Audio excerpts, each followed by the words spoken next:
of tails. Kai's back. He's blocking away. How you blocking? I don't like it. You don't like it? No, I don't like it. You're doing good at it though. And he's sticking with it. Yeah, thank you. You ready to quit me yet? Quit? Nah, not yet. Not yet? Yeah, so what do you think of all this, man? It's crazy. I didn't know there's much to this. Yeah, there's a bunch to it. Yeah. It's crazy. This is the first block, first primer. And then we get to do it again. Yeah. And then maybe again. Maybe. What do you think about that? Hopefully not. Hopefully not. Oh, you're doing good, dude. So yeah, right here, you're gonna have to go real soft because if you press, go ahead and press down. Yeah, see that? You don't want that at all. Alright. So just real smooth, real light. Remember, you're just getting these dots out. Cool. I don't know if that'll pick that up or not. Did you see that? All them little low spots? And that's why we use, you know, the black paint over it. And yeah, oh, you're doing good. Zigzag back and forth, make it X pattern, just keep on moving everywhere you can. If I was you, I'd probably start the long, far away from you as you can, and then work yourself this way, then you won't get so dirty right here. Alright. You know what I mean? Yeah. So just, no, you're fine, just reach out there if you can. And then, yeah, and then, like I said, on all the edges and stuff, I'll take care of those, make sure they're pretty straight. So he's doing a good job. See how he's leaving me just a little bit of line? Where I can come back and make sure those all the lines are straight, and you can really see it. Making sure that all those lines are straight, because that's where your reflections are going to be when the sun's shining down. This thing's shining. That's where all your focus is going to be, is on them lines. And I want to make sure that they're ultra straight. That's like a pet peeve of mine, just to make sure that they're straight. So I'll come back through and make sure they're all good. I'm working on the other side right now. I still have some body work to do. I found a little wobble in my body work that I did, which we can fix. So I got some, just got some filler on there right now. We'll get that little wobble out of there. But yeah. So one of the big things that I want to stress, like say, remember we had that big damage here, right? And it was cratered in at some point. They pulled it out real crappy. Didn't do the best job. Well, one thing that's always went through my mind when that happened is you get ripples down the rest of the panel. And this is kind of proof of that. Everywhere where there's a dark spot is a place where the body has moved. You know, it's kind of doing a ripple effect all the way down. And I'm sure once we sand this door, it's going to give us the same thing, because the door was hit just a little bit too. And I've always thought that to myself, and I'm starting to learn that it's kind of becoming true, that you don't just repair right where you know, you don't just repair here. You need to make sure your repair is everywhere. Make sure you get out of it. So I got a low spot there. Everywhere there's a little dark spot, like right here, that's metal. We can't go any deeper than that. So on that next primer, it'll catch all of that. It'll catch all of that. And I had one spot here I didn't even know I had. Just a little one, not real bad. Nothing to worry about. One quick skim. We'll take care of that, no problem. And then the primer will definitely take care of that again. That's one thing I just want to stress is wherever you pull a dent out, I feel in my heart, I don't know, somebody tell me in the comments, but I feel like you're gonna have little dents or ripples somewhere else further down the line from where you made that big repair, where that car or that truck was hit. This car was hit pretty good in that spot at some point, and then they did a real crappy repair job and didn't repair the rest of everything. So you had all these little low spots, I believe. That's why I believe this side is in much worse shape than that side. And I'm sure it will come out once I start sanding this door. I'm sure we're gonna see a lot more low spots compared to the other side. Start jamming. We are gonna do the jams on this car. I had a few people ask. We are doing the jams. We're gonna go ahead and jam the doors and then paint. And originally I was gonna do the top first, but I'm thinking since we already got the car up in the air, it's almost ready to just paint. It's kind of a pain to mask the car off to paint the top, but I think all in all it's gonna be better. I was thinking about it today, and I think we're gonna go ahead and shoot the red first, get the red on the car, let it do what it's gonna do, let it dry and all that, and then we'll tackle the top last. And because I want to do a few design things and a few cool little stuff that I have planned in my head. Hopefully it comes out good. If not, it'll just be white. But we're gonna try it. We're gonna go for it. Ty's in here. He's working. He's doing good. honestly, I don't really even have to explain anything to him too much. I just kind of show him and he runs with it, and he's doing a great job. So thanks, guy. Yeah, you just don't want to flex that hood because you're going to get high and low spots that you're going to be sanding out. So just try to go real soft, real light. You know, this is 120 grit, so it ain't that bad. When we do the 320 or 400, it'll be even more crucial to stay just scamming. It takes a long time to block with the finer sandpapers.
How you feel? Day number 2 blocking. Tired. Are you tired? Tired. Hey man, I'm actually, I gotta say, I'm pretty proud of you. You know, most kids be out at the swimming pool hanging out. Yeah. And you're here learning and working. You still like it? Yeah, I do. Or are you ready to leave? Nah, I'm ready to learn. Ready to learn? Nope. That's what I'm talking. That's awesome, man. That's cool. Primer's thick, but it's really not that thick. We want to make sure we're getting this thing as clean and as smooth as we can get it. It's a garage paint job. Like I've said 100 times, I'm not a professional, but it's what we can do in this little shop. It's what we can do, you know what I mean?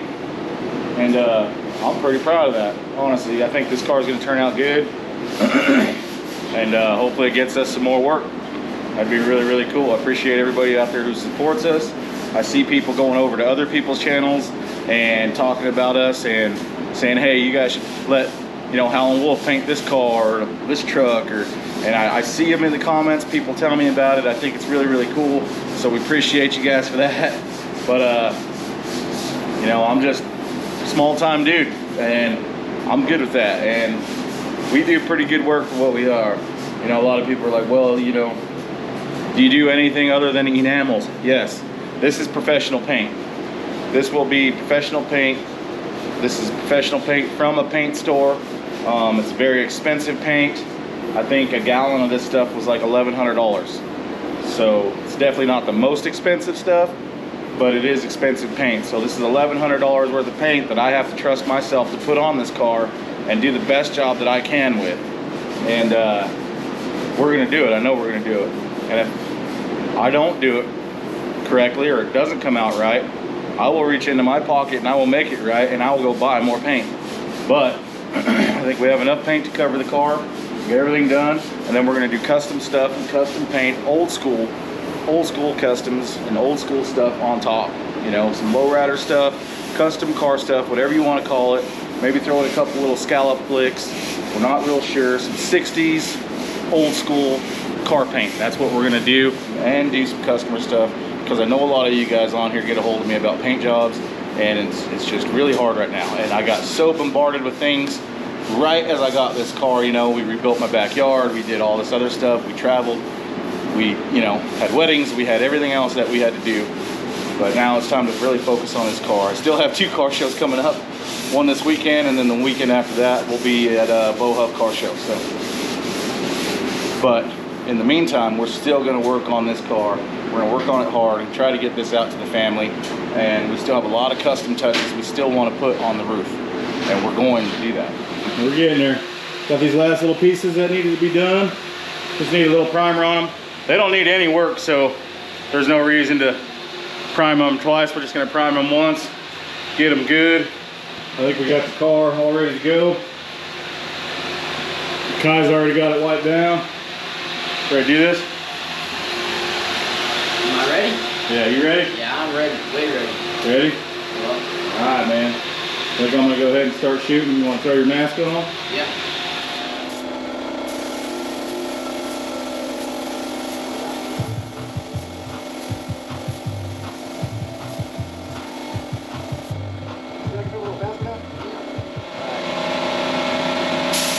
Yep. Yep, that's perfect. Keep going.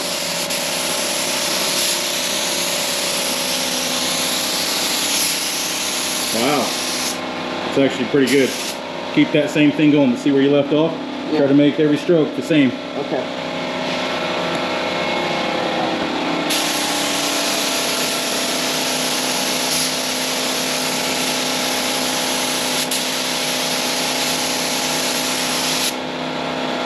Yep.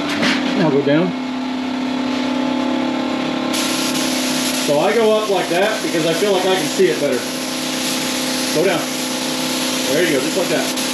You really want to pile that stuff on there, and it's really hard to run. Okay, so when I would have did just with that one, I would have just took it all the way over. You know what I mean? Yeah. But you do you, you're doing great. You're actually surprising me. You and Tyler are pretty good at this. I think Tyler, first time he ever primered is about 13, 14 years old. Here, let's hit this door. And remember, we're trying to hit it hard. That's the last of our primer, so let's really get it on there. Get comfortable, yep.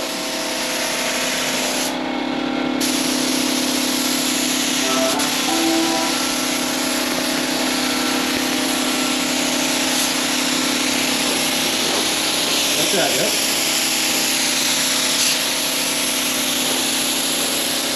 Oh, that's really good. Keep going, keep going. Don't slow down or speed up. Keep it right there.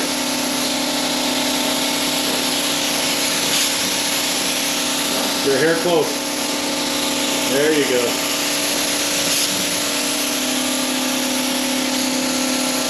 You're doing great. The only thing I would have did different, and I'm just telling you this just so you learn, is I would have did the whole door. See how you stopped right here? Yeah. There's nothing wrong with it. This is primer. It doesn't matter. It honestly doesn't. But just, it's probably better to get used to it now. Okay. You know what I'm saying? Yeah.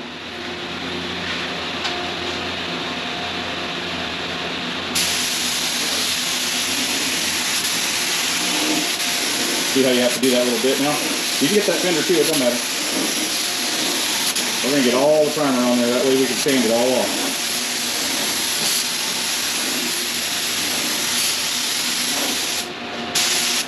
You're still going.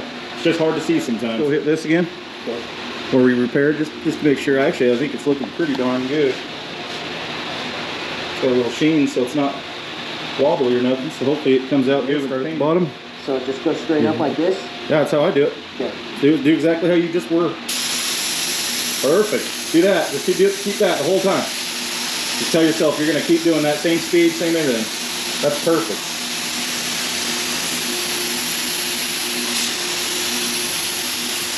That technique you're doing right there, that's probably let you paint. That's actually pretty good.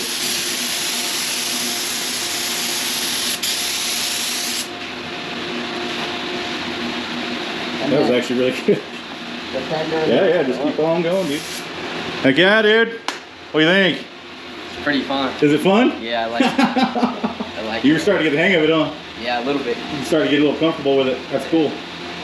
Yeah, man, I'll let you primer a lot more. Okay, bet. Especially now that I know that you can. Yeah. That's awesome.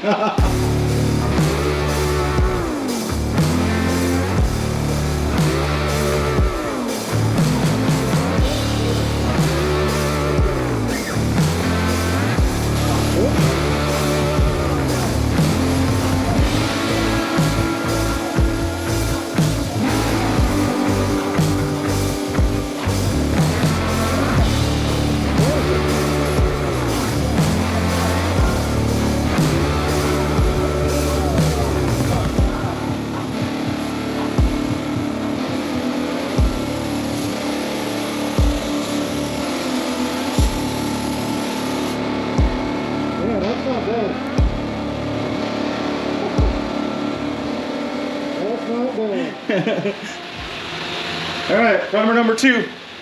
Primer number 2 is done. Now we just got to block it. Hopefully it all blocks out well, which I think it will. And we'll have paint on this thing next time you guys see it. We'll block it and then prime it in the next video. Or we'll block the primer and paint it in the next video.